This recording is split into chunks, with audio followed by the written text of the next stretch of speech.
नमस्कार दोस्तों। Lakshmi सूत्रम astrology channel में आप सभी लोगों का स्वागत है। सभी लोगों को बहुत बहुत नमस्कार। जो एस्ट्रोलॉजी सीखने की सीरीज़ में मेरे साथ लगातार चल रहे हैं, तो हम धीरे धीरे आगे बढ़ते जा रहे हैं। आप लगातार वीडियो देखते रहिए, तो मेरा विश्वास है कि आप इसको सीखने में ज़रूर कामयाब होंगे। और अभी तक आपको काफ़ी सारी चीज़ें, बेसिक नॉलेज आपको पता लगना शुरू हो चुकी होगी। मैंने पिछले क्लास में आपको अलग अलग भाव किन किन रिश्तों को रिप्रेजेंट करते हैं और कौन कौन से प्लेनेट किन किन रिश्तों को रिप्रेजेंट करते हैं, क्योंकि हम जब एस्ट्रोलॉजर होंगे तो हमें अपने रिश्ते नातों से भी देखना पड़ेगा कि हमारे कैसे रिलेशन रहने वाले हैं, उनका हमारी ज़िंदगी में कैसा असर पड़ता है, क्योंकि हमारी ज़िंदगी रिश्तेदारों पर भी निर्भर करती है। दूसरी चीज़ जो सबसे इम्पोर्टेंट होती है किसी भी नेटिव की लाइफ में, वो उसका अपना शरीर होता है। तो हमारे शरीर में अलग अलग अंग होते हैं, तो उन सभी अंगों को रिप्रेजेंट करने के लिए भी अलग अलग भाव बनाए हुए हैं और उनके अलग अलग प्लेनेट उनको सिग्निफाई करते हैं।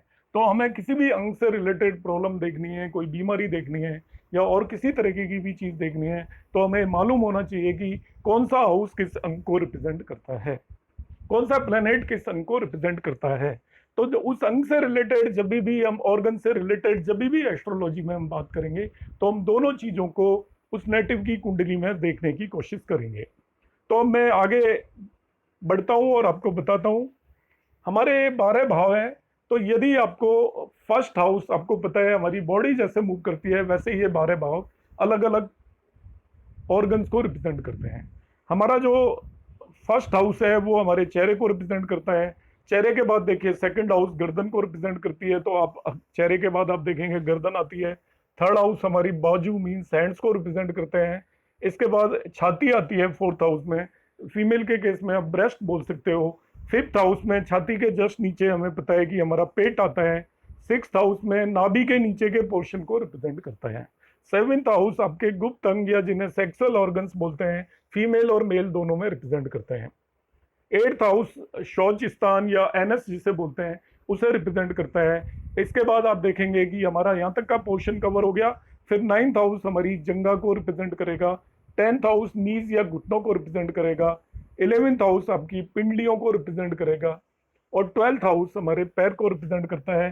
तो जैसे हमारी बॉडी ऊपर से नीचे चलती है, उसी तरीके से ये 12 भाव अलग अलग ऑर्गन्स को रिप्रेजेंट करते हैं।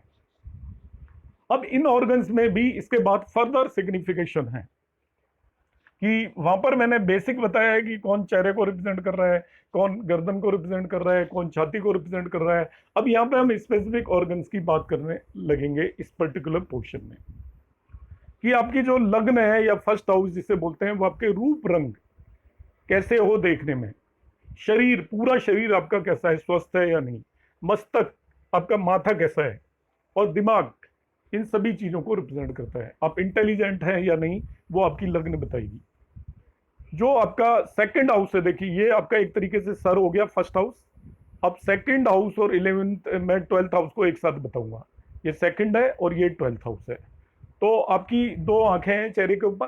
तो जो आपकी दाहिनी साइड में, देखिए दाहिनी साइड में ये आपकी दाहिनी आंख या राइट आईज को रिप्रेजेंट करेगा, और 12th हाउस बाई साइड में है तो बाई आंख को रिप्रेजेंट करेगा या लेफ्ट आई को रिप्रेजेंट करेगा। सिमिलरली सेकंड हाउस चेहरे को आपकी लगन रिप्रेजेंट कर रही है, तो आपका गला और दांत को सेकंड हाउस रिप्रेजेंट करेगा। और 12th हाउस पैरों को रिप्रेजेंट करता है। तो प्रीवियस उसमें भी मैंने पैर बताया था। अब हम आ जाते हैं, देखिए थर्ड एंड इधर 11th हाउस। हमने आंख रिप्रेजेंटेशन बता दिया, आपका गला रिप्रेजेंटेशन बता दिया, दांत बता दिया। अब आ जाता है कान। तो ये राइट साइड है, आप ये मान के चलिए ये हमारी बॉडी है, तो उसकी लेफ्ट साइड इधर पड़ेगी, राइट साइड इधर पड़ेगी। तो राइट कान, दायां कान या राइट ईयर, ये लेफ्ट ईयर को रिप्रेजेंट करेगा। ये हैंड्स को और कंधे को रिप्रेजेंट करेगा। ये भी देखिए आपका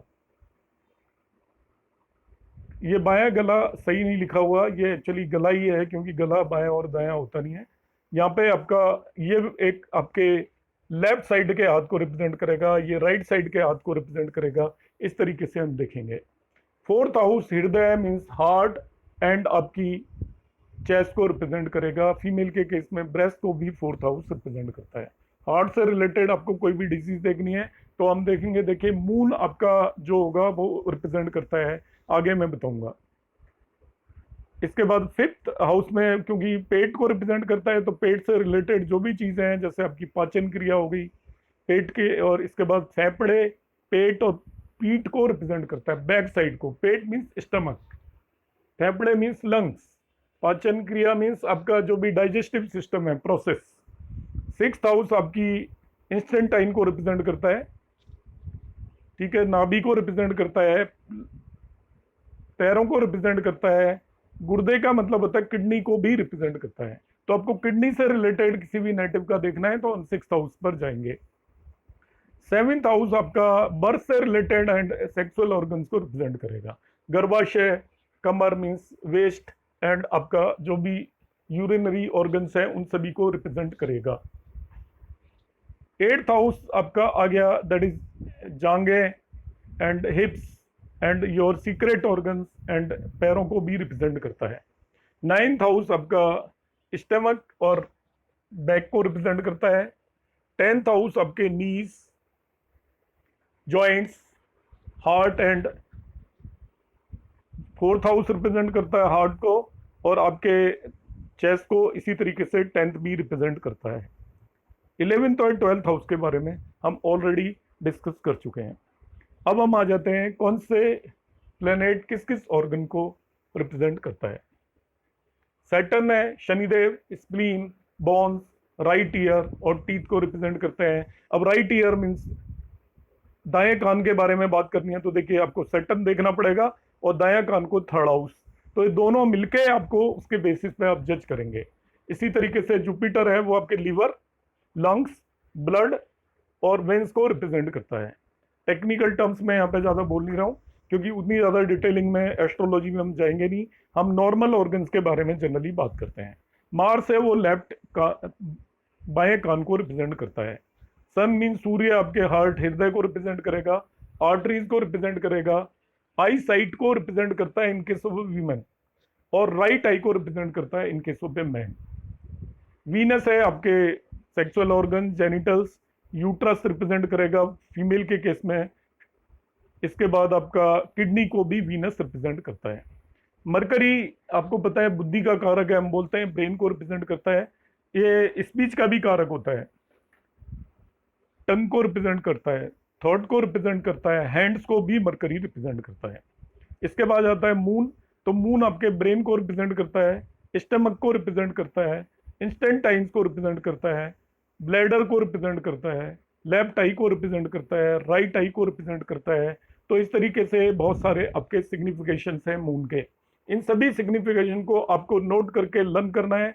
इसके बाद जब भी आप किसी भी नेटिव आपको किसी भी डिजीज से रिलेटेड क्वेरी लेकर आता है, या वैसे लेकर आता है कि भाई आपको उसको कोई परेशानी तो नहीं होगी, तो आप वो भाव देखोगे और उस बीमारी से रिलेटेड उसके प्लेनेट को देखोगे, और उन दोनों को देखकर आप बताएंगे उसे। यदि वो आपके सफ़र कर रहे हैं, एफ्लिक्टेड हैं, तब आप कहेंगे कि उस नेटिव को इन चीज़ों से रिलेटेड प्रॉब्लम हो सकती है। तो हमें ये जानकारी होनी चाहिए, क्योंकि एस्ट्रोलॉजी के अंदर हमें लोगों को रेमेडीज देनी होती है, उन्हें समझाना होता है, तो उसके लिए हमें बहुत ज़्यादा ज़रूरी होता है कि उसके अलग अलग ऑर्गन के बारे में हम उसके चार्ट या कुंडली को देखकर डिसाइड कर पाएँ कि उसको कहाँ पर समस्या होगी और कहाँ पर नहीं होगी। तो आई होप आप लोगों को बातें समझ में आई होंगी। आपको मेरा वीडियो ये कैसा लगा कमेंट बॉक्स में ज़रूर कमेंट करिएगा। यदि आपको पसंद आता है तो लाइक और शेयर करना ना भूलें। आप सभी लोगों का धन्यवाद।